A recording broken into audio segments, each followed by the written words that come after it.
Thank you. 10 to 8. Within the past hour, Royal Mail has revealed a rise in profits. That'll be of particular interest to anyone who invested in the company's shares last month. Because they've gone up as well. Steph's looking at what's happening. Yes, good morning to you both. A rise in profits from Royal Mail this morning. Good morning, everyone. Yeah, this is thanks to the parcel side of the business and its ongoing cost-cutting. Pre-tax profits for the 6-month period before privatisation are at £1.58 billion. But it's well worth noting that a huge chunk of that is linked to the firm transferring the pension scheme, but they still did make a profit. Now, all of this should make for interesting reading for anyone who has invested in Royal Mail shares this year, which were originally sold for £3.30 when it was first floated last month. Well, yesterday the share price closed at £5.33, so quite an incredible increase there. Well, we can talk now to Stephen Gibson, who used to regulate the Postal Service and to help run Royal Mail.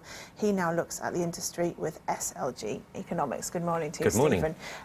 What do you make of these results then? What's your view of how it's doing? Well, the key feature of these is very much business as usual, as expected. There are no major announcements here, but we see the continuing increase in letters, increase in parcels and decline in letters, and it's really the challenges for Royal Mail to manage that decline while transferring its operations to be a parcels-led business. And it's at the moment it's going through somewhat of a transformation. Tell us how it's doing with that. Well, it's continuing to change its business, to move from focusing on marketing letters and to manage that decline, although it still has to continue to deliver the universal service 6 days a week to every address in the country, while at the same time it's thinking of new opportunities for gaining real added value out of the parcels business. So thinking about changing it from a commodity to something where they really gain the extra value from either guaranteed delivery slots or track and trace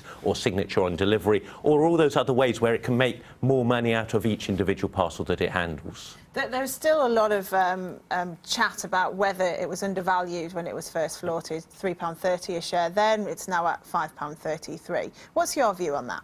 OK, there's been a lot of talk about that, and clearly, there was expectations that the company could deliver more than was expected by Vince Cable, the biz secretary. However, I think there's a challenge for the company to live up to that expectation. We've seen real problems with the unions historically, and there's still an unsolved problem with industrial action. And we see a real challenge. So I think it's the company to justify that share price. And what's your view then? I know you're not Mystic Meg, but where do you think share price will go next?